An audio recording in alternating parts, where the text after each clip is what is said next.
وذكر فإن الذكرى تنفع المؤمنين.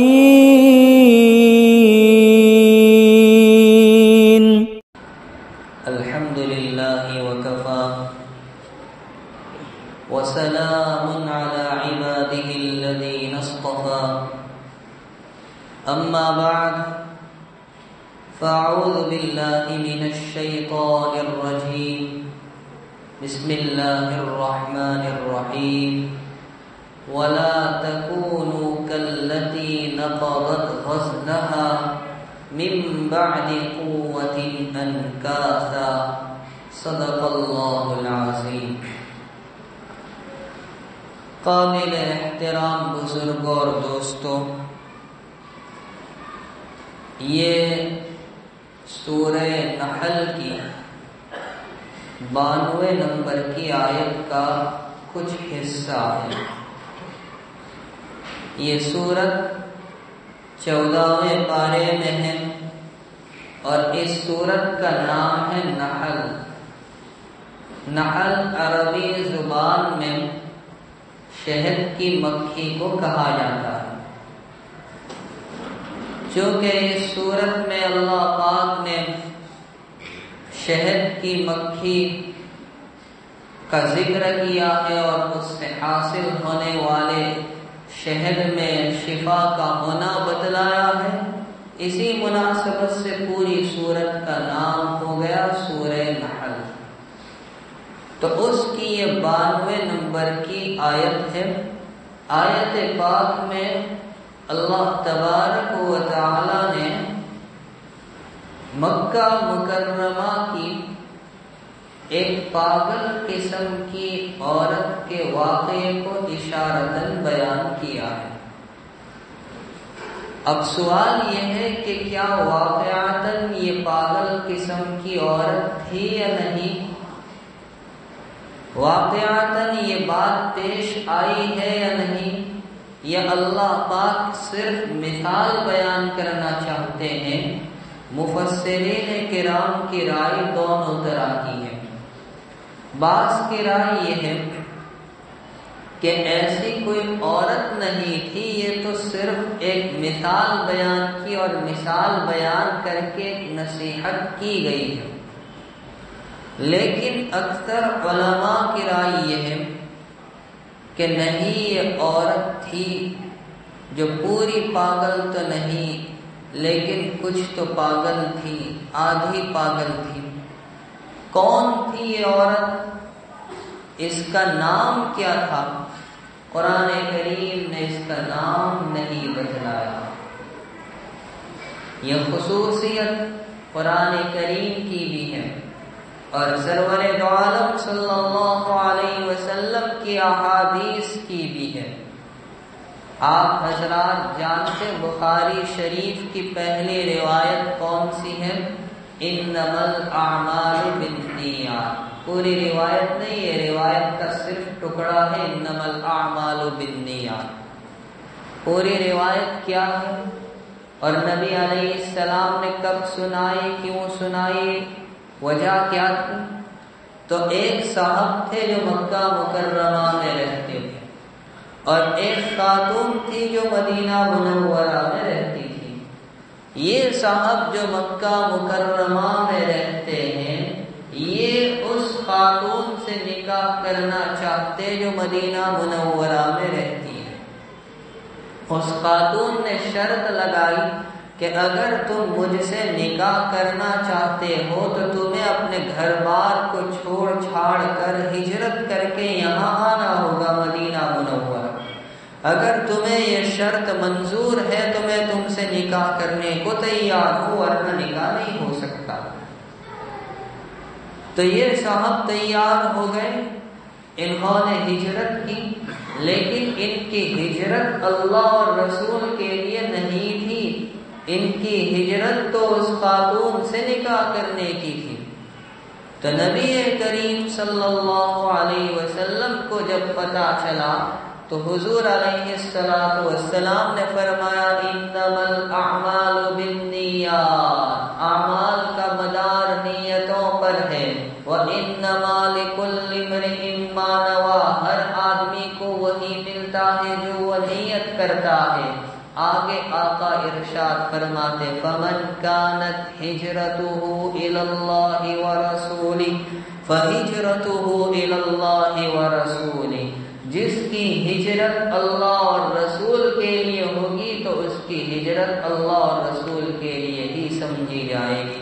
وَمَنْ كَانَتْ هِجْرَتُهُ إِلَى دُنْيَا يُصِيبُهَا أَوْ إِلَى امْرَأَةٍ يَتَزَوَّجُهَا فَهِجْرَتُهُ إِلَى مَا هَاجَرَ إِلَيْهِ، اور جس کی ہجرت دنیا کمانے کے لیے یا کسی خاتون سے نکاح کرنے کے لیے ہوگی تو اس کی ہجرت اللہ رسول کے لیے نہیں بلکہ اسی کے لیے ہوگی جو اس نے نیت کی ہے۔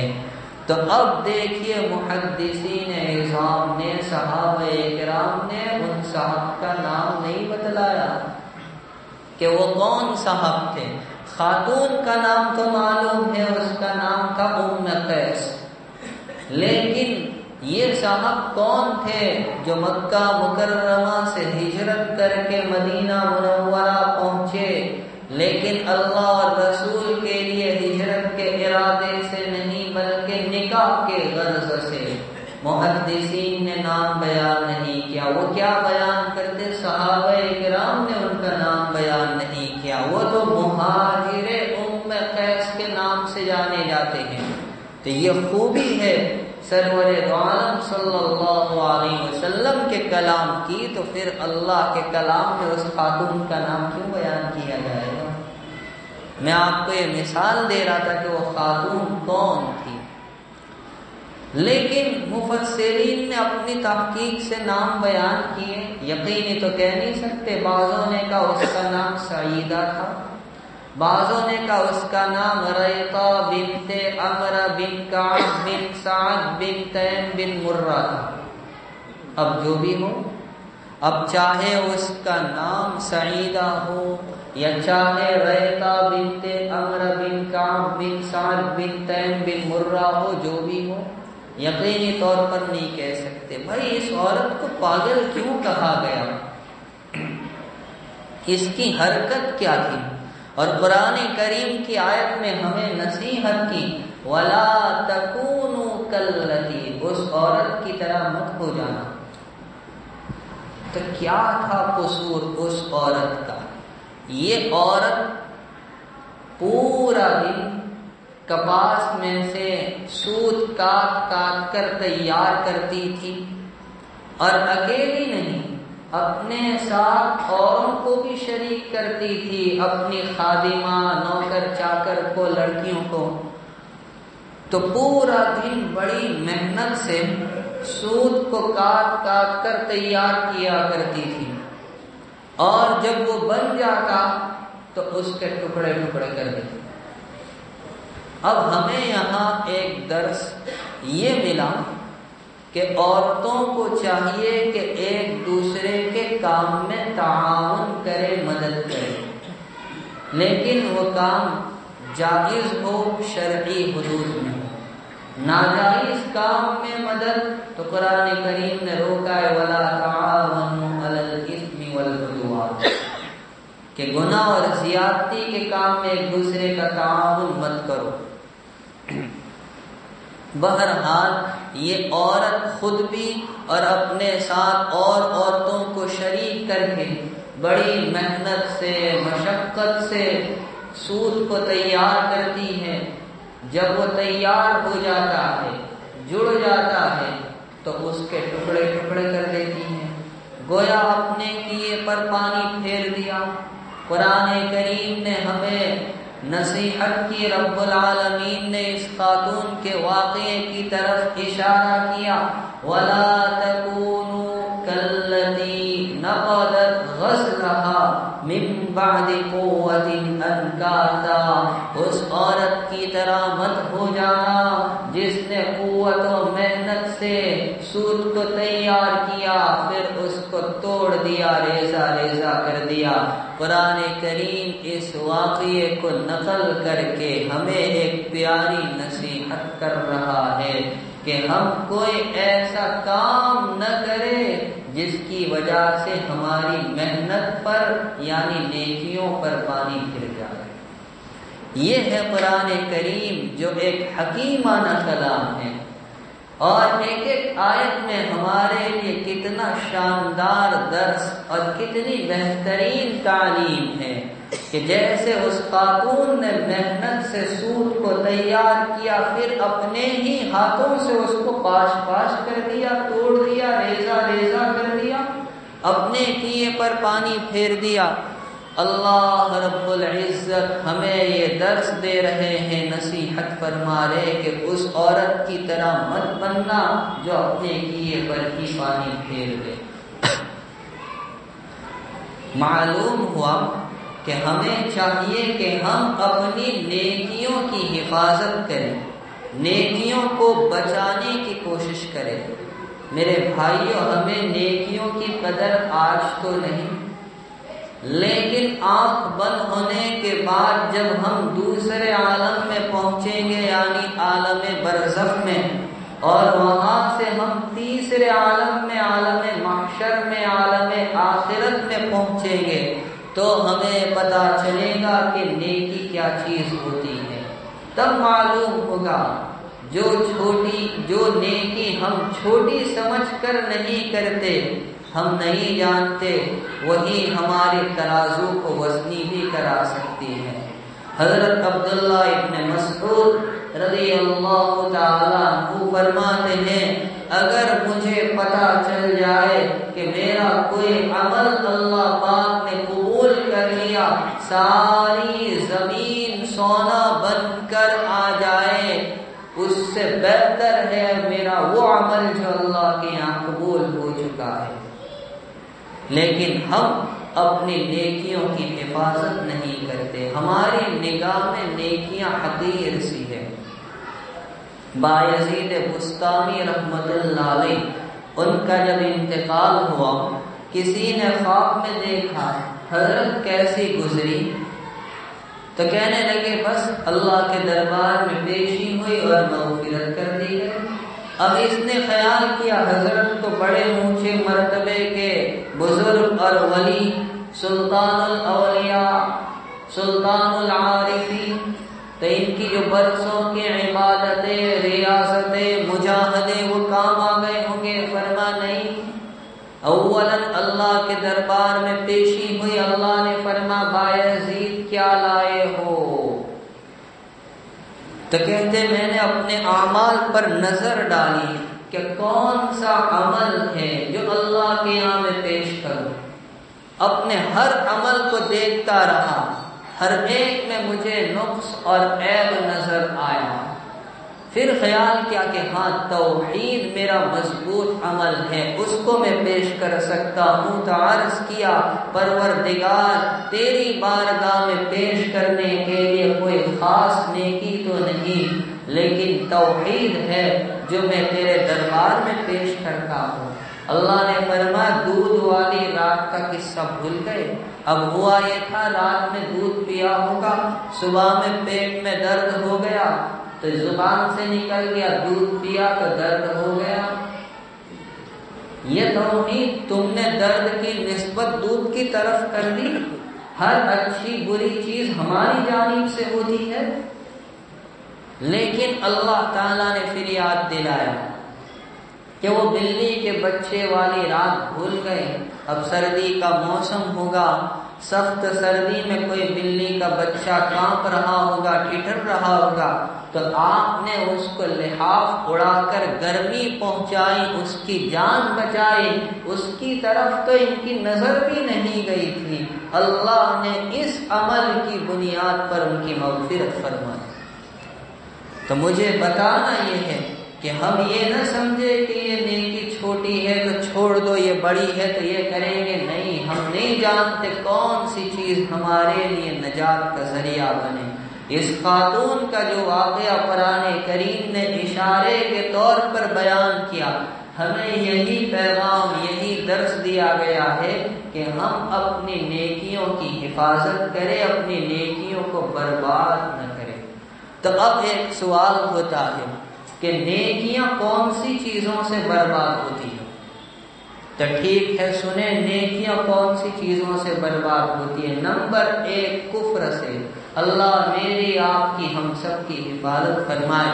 قرآن کریم کہتا ہے وَمَن يَكْفُرْ بِالْإِيمَانِ فَقَدْ حَبِطَ عَمَلُهُ، کہ جو ایمان کے ساتھ کفر کرے گا اس کے اعمال بیکار ہو جائیں گے۔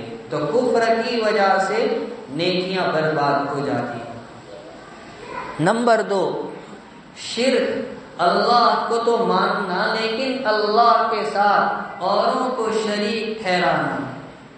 وَلَوْ أَشْرَكُوا لَحَبِطَ عَنْهُمْ مَا كَانُوا يَعْمَلُونَ، تو شرک کی وجہ سے بھی اعمال بیکار ہو جاتے ہیں، نیکیوں پر پانی پھر جایا کرتا ہے۔ نمبر 3 اللہ میری آپ کی ہم سب کی حفاظت فرمائے، دین سے پھر جانا یعنی مرتد ہو جانا۔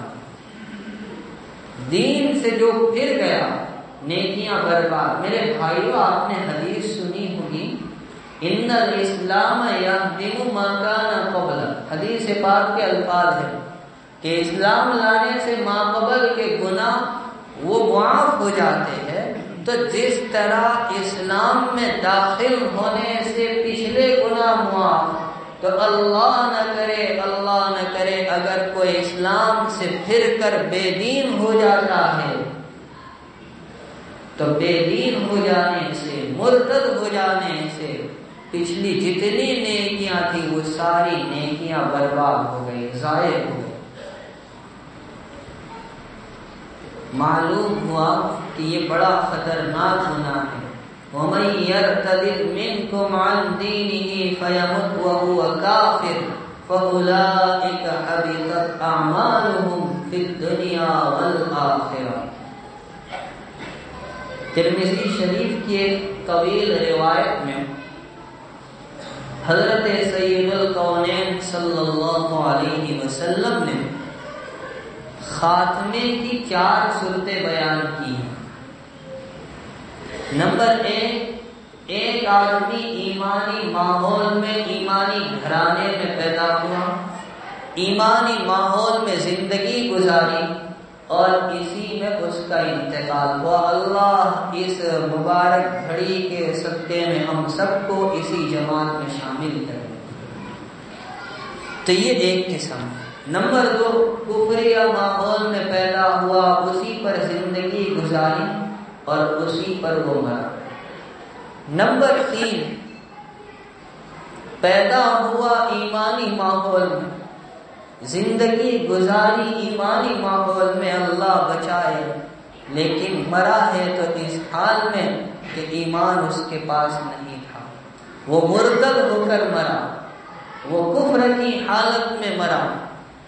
منہاج العابدین ایک کتاب ہے امام غزالی رحمۃ اللہ علیہ، اس میں واقعہ لکھا ہے حضرت فضیل ابن عیاض رحمۃ اللہ علیہ کا ایک شاگرد تھا، جب اس کا انتقال قریب ہوا، وفات کا وقت قریب آیا تو حضرت اس کے عیادت کے لیے تشریف لے گئے۔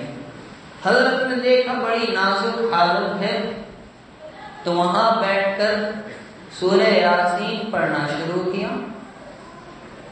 اب سورہ یاسین پڑھتے رہے تو وہ کہنے لگا حضرت آپ نہ پڑھیے، مجھے تکلیف ہو رہی ہے۔ تو فضیل ابن عیاض رحمت اللہ علیہ خاموش ہو گئے۔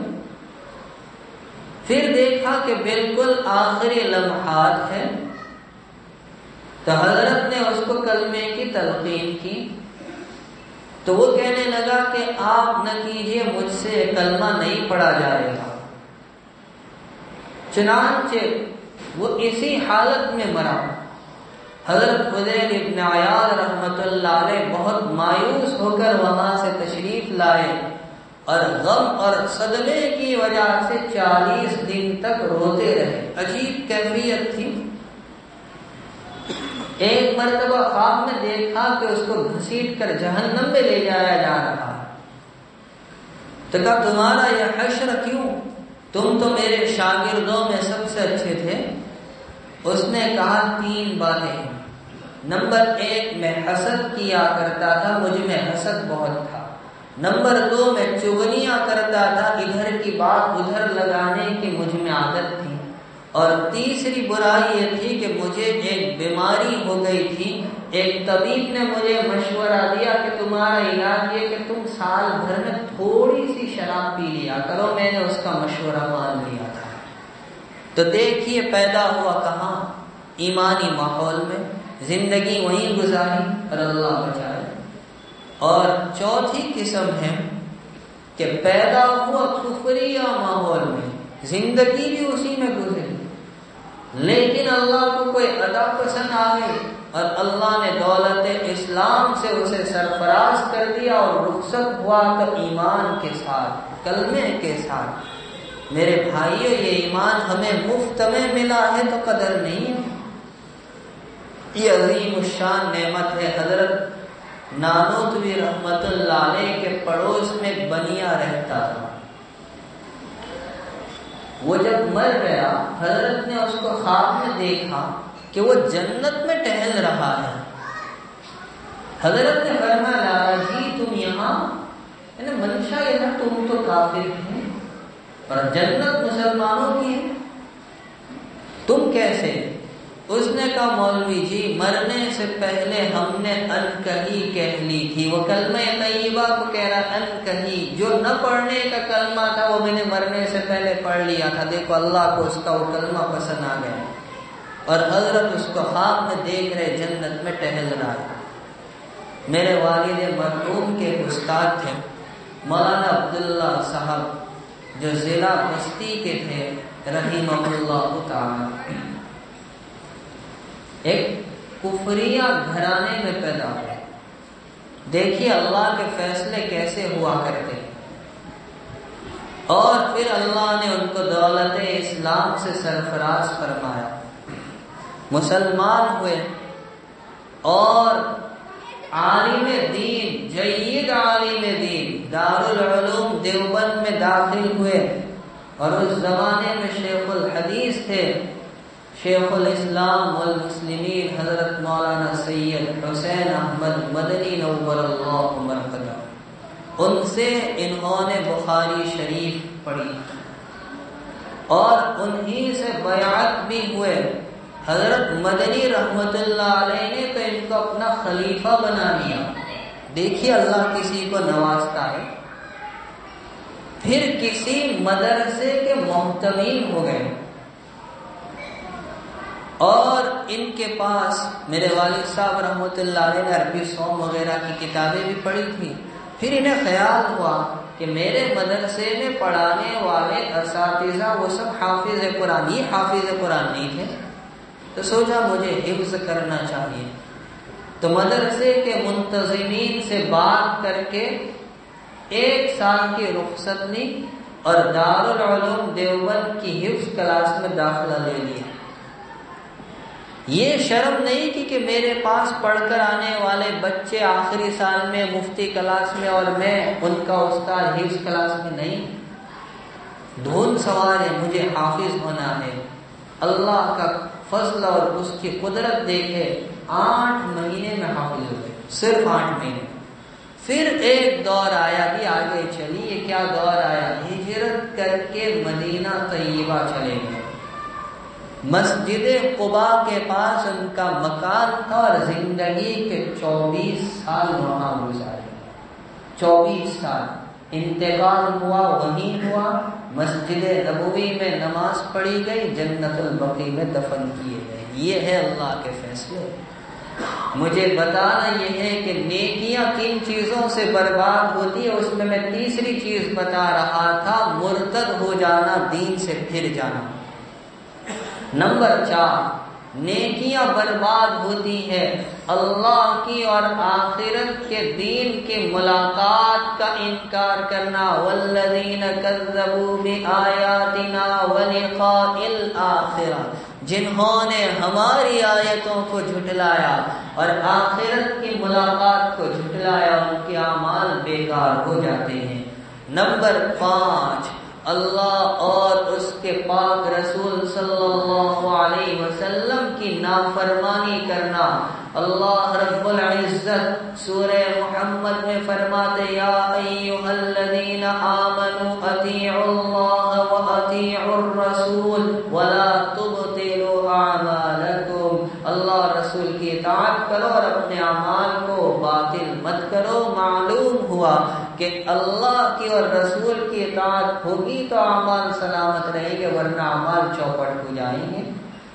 نمبر 6، نیکیاں برباد ہو جاتی ہیں بدعات سے، دین کے اندر نئی نئی باتیں پیدا کرنا جو نہ نبی کریم صلی اللہ علیہ وسلم سے ثابت ہو، نہ خلفائے راشدین اور صحابہ کے دور میں ہو، نہ بعد والوں کے دور میں اس کا ثبوت ملتا ہو، ایسی باتوں کو دین کے اندر شامل کرنا، نیکیوں کو چوپٹ کرنا، برباد کرنا، ضائع کرنا۔ نمبر 7، ریاکاری، دکھاوا۔ کوئی کام بندہ اللہ کے لیے نہ کرے، اس کی نیت اللہ کے لیے نہ ہو، بلکہ اس کی نیت لوگوں کو دکھانے کے لیے ہو، تو اس کے ذریعے بھی اعمال بیکار ہو جایا کرتے ہیں۔ نمبر 8، احسان کر کے احسان جتلانا۔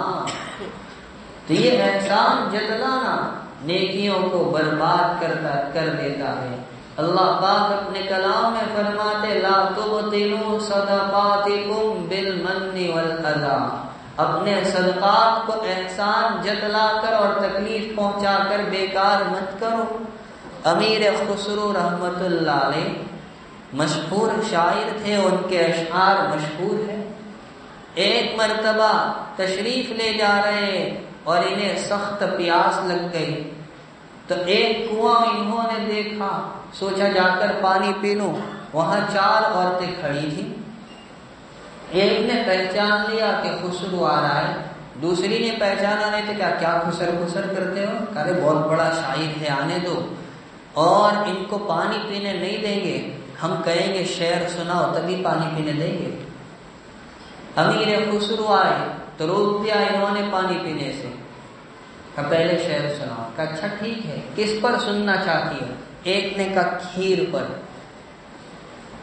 دوسری نے کہا چرخے پر، وہ چرخا جس کے ذریعے سے کپڑے بنے جاتے تھے، سوت کاتا جاتا، تیسری نے کتے پر، اور چوتھی نے کہا ڈھول پر۔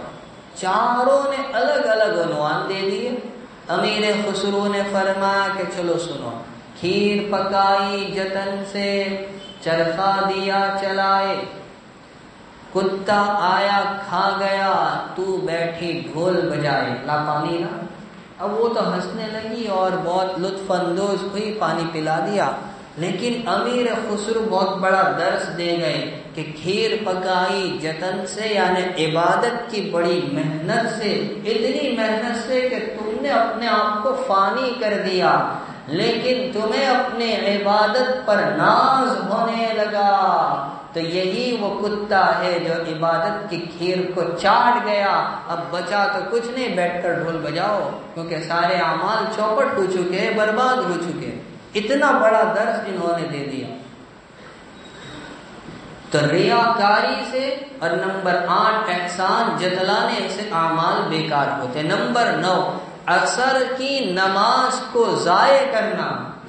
یہ کئی روایتوں میں کہ جس نے عصر کی نماز بلا عذر ضائع کر دی، اس کے اعمال بیکار ہو گئے۔ تو یہ بھی ہمارے اعمال کی بربادی کا اور نیکیوں کو ضائع کرنے کا سبب ہے۔ نمبر 10 بلا ضرورت کتا پالنا۔ دیکھیے عرب میں بڑا رواج تھا کتے پالنے کا، اور اتنے شوقین تھے کہ جب اسلام نے اس کی ممانعت کی تو ابتدا میں کتنی سختی آئی کہ اگر کتا برتن میں منہ ڈال دے تو 7 مرتبہ اس کو دھویا جائے اور اس میں ایک بار تو مٹی سے صاف کیا جائے۔ بعد میں حکم بدلا ہے کہ 3 مرتبہ دھونے سے بھی پاک ہو جائے گا۔ ابتدا میں سختی رہی۔ ضرورت کے مواقع 3 ہی ہیں، یا تو شکار کے لیے، یا کھیت کی حفاظت کے لیے، یا مویشیوں کی حفاظت کے لیے۔ اس کے علاوہ جو آج کل ایک شوق لوگوں میں بنتا جا رہا ہے کتے پالنے کا، انسانوں سے زیادہ ان کی فکر کی جاتی ہے۔ غریب بھوکا مر رہا ہے اور سڑک پر سو رہا ہے، اس کی طرف توجہ نہیں دی جاتی، اور کتے کے ساتھ جو لاڈ پیار کا معاملہ کیا جا رہا ہے، سرور دو عالم صلی اللہ علیہ وسلم کا فرمان ہے کہ جس نے بلا ضرورت کے کتا پالا، روزانہ اس کے ثواب میں سے 2 قیراط کم کیے جائیں گے جو احد پہاڑ کے برابر ہوں گے۔ احد پہاڑ جن لوگوں نے دیکھا جانتے کوئی چھوٹا موٹا نہیں ہے، تقریباً 3 کلومیٹر کی چوڑائی پر اور اس سے زیادہ کی لمبائی پر وہ پھیلا ہوا ہے۔ تو یہ بھی اعمال کی بربادی کا سبب۔ نمبر 11، کسی کے بارے میں یہ کہنا کہ اللہ تجھے ہرگز معاف نہیں کرے گا، تو یہ بھی اعمال کو برباد کر دیتا ہے۔ مسلم شریف کی روایت میں کہ اگر کسی نے قسم کھائی اور قسم کھا کر کہا کہ اللہ کی قسم اللہ تعالیٰ تیری مغفرت نہیں کرے گا، اللہ تعالیٰ فرمائیں گے میں نے اس کو معاف کر دیا اور تیرے اعمال میں نے بیکار کر دیے۔ نمبر 11، تنہائی میں برے کام کرنا۔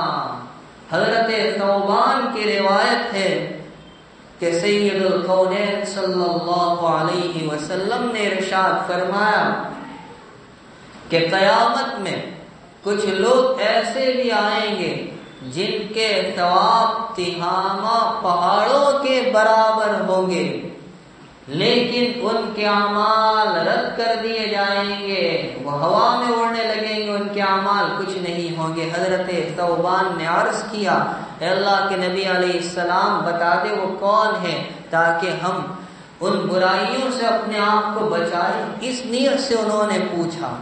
حضرت نبی کریم صلی اللہ علیہ وسلم نے فرمایا کہ ہوں گے تم میں سے تمہاری جماعت سے تعلق رکھتے ہوں گے اور راتوں میں عبادت کرنے والے بھی ہوں گے جیسا کہ تم راتوں میں عبادت کرتے ہو، لیکن جب تنہائی میں پہنچیں گے تو وہ تنہائی میں برے کام کرتے ہوں گے، خلوت میں تنہائی میں برے کام کرنے والے ہوں گے۔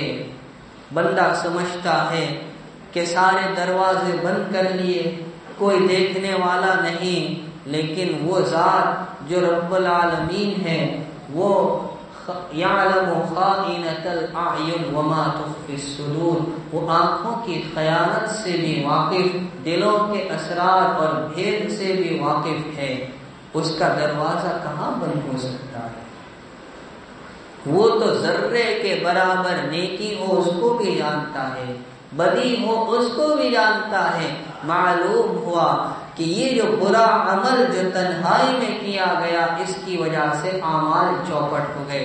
اسی طرح کسی مؤمن کو قتل کرنا، مؤمن کا قتل یہ سنگین جرم ہے۔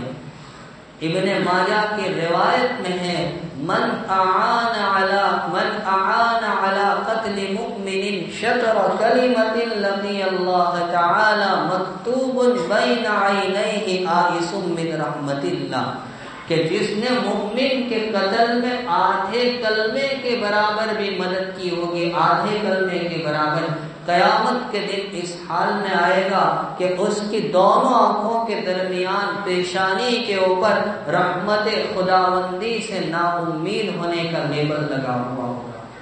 یہ سنگین جرم ہے۔ اسی طرح حسد، دل کے اندر جلن رکھنا، اللہ نے کسی کو کسی نعمت سے نوازا ہے تو یہ وہ جرم ہے، یہ وہ گناہ ہے جو ہمارے اعمال کو ضائع کرتا ہے۔ ابو داؤد شریف کی روایت ہے ایاکم والحسد فإن الحسد یأکل الحسنات کما تأکل النار الحطب، کہ تم حسد سے بچو، حسد نیکیوں کو ایسے کھا جاتی ہے جیسا کہ آگ سوکھی لکڑی کو۔ تو میرے بھائیوں یہ سارے برے کام ہیں جن کی وجہ سے نیکیاں اور نیک اعمال برباد ہو جاتے ہیں۔ ضائع ہو جاتے۔ قرآن کریم نے اشارے کے طور پر ہمیں درس دیا، اس خاتون کی طرح مت بننا جس نے محنت و مشقت سے سوٹ تیار کیا، پھر اپنے ہی ہاتھوں سے کاٹ دیا، ٹکڑے کر دیا، اس کی طرح مت بننا۔ معلوم ہوا اپنے اعمال کو بچانے کی کوشش کرنی چاہیے، اپنی نیکیوں کی حفاظت کرنی چاہیے۔ آج یہ پیغام دینا چاہوں گا کہ یہ جو سال ختم ہو رہا ہے ہمارا اس سے کوئی تعلق نہیں ہے۔ اولاً یہ غیروں کا طریقہ ہے، من تشبہ بقوم فہو منہم، اور چند لمحوں کی خوشیوں میں شامل ہو کر اپنی نیکیوں کو برباد نہ کرے، چند لمحوں کی خوشیوں میں شریک ہو کر اپنے اعمال و ایمان کا سودا نہ کرے۔ اللہ میری آپ کی پوری امت کی حفاظت فرمائے اور نیکیوں کی ہمیں قدردانی نصیب فرمائے، نیک اعمال کی حفاظت فرمائے، برے اعمال سے بچائے۔ آمین یا رب العالمین۔ وآخر دعوانا ان الحمد للہ رب العالمین۔